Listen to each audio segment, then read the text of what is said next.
André Jourdan, bonjour. Vous Bonjour. êtes enseignant à l'Université de Genève, Oui. donc en Suisse, pour les gens qui ne savaient pas que Genève était en Au Suisse, bord du lac. au bord du lac.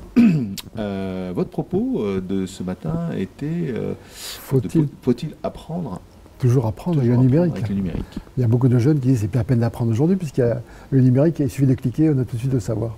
Malheureusement, c'est pas aussi simple. C'est pas parce qu'on a grandi avec le numérique qu'automatiquement tout est simple.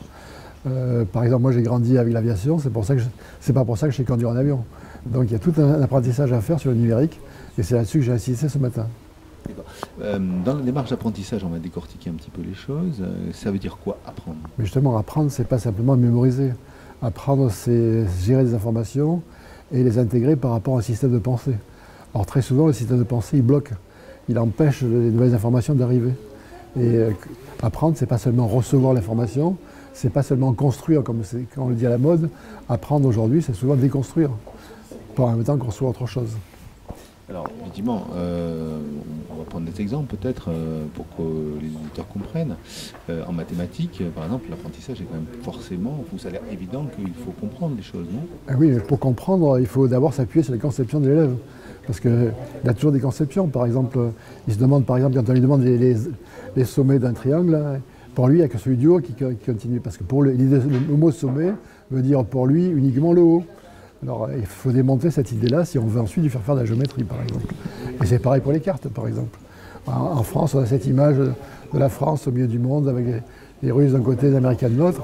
Malheureusement, on a du mal à comprendre que les Américains ne pensent pas la même chose, parce qu'ils ont une autre conception du monde. Alors je ne parle pas des Australiens qui ont encore une conception différente, puisqu'ils retournent carrément la carte. Oui, ça c'est l'exemple des cartes. Que dire là-dessus? Est-ce que justement ce sentiment que le numérique, on n'a plus besoin d'apprendre, c'est pas justement avec des gens qui ont déjà appris? On a plus de tendance à penser qu'effectivement on pourrait s'en passer. Oui, parce qu'on pense que le numérique c'est une panacée. Malheureusement, ce n'est pas une panacée. Et il y a plein de choses qu'il faut apprendre, ne serait-ce que déjà apprendre à lire. Un numérique, il faut déjà lire de façon rapide, lecture rapide, parce qu'il y a beaucoup d'informations.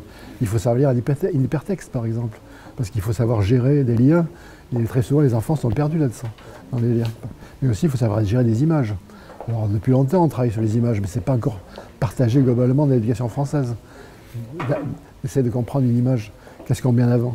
Puis bien sûr, toujours comprendre l'information qui la donne, pourquoi il la donne, quels sont les enjeux qui sont derrière. Il y a beaucoup de désinformations qu'il faut essayer de repérer. Donc là, c'est développer aussi l'esprit critique, si vous voulez.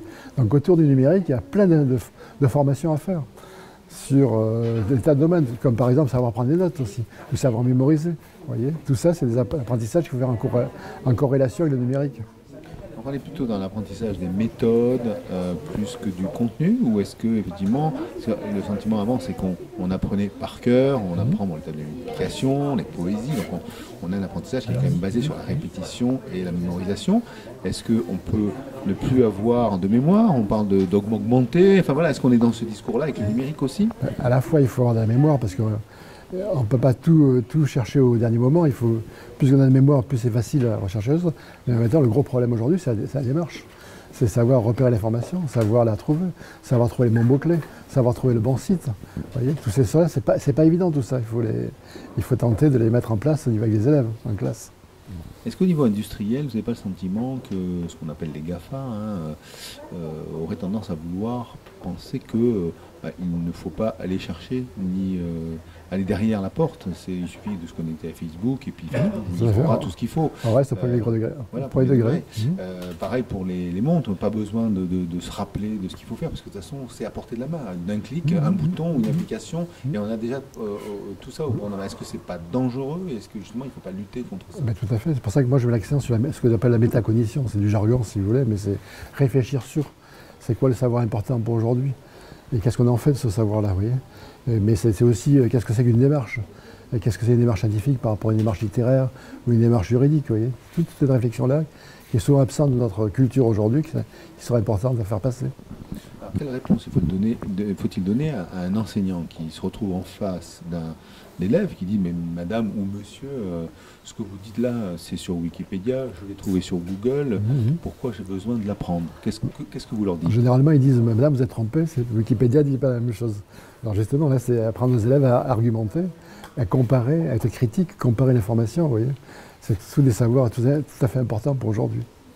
D'un autre côté, est-ce que l'enseignant peut avouer de ne pas tout savoir? Tout à fait, mais ça c'est un changement de culture éducative. C'est un changement de formation des enseignants où jusqu'à présent on pensait être détenteur du savoir. Aujourd'hui, on est des accompagnateurs du processus d'apprentissage.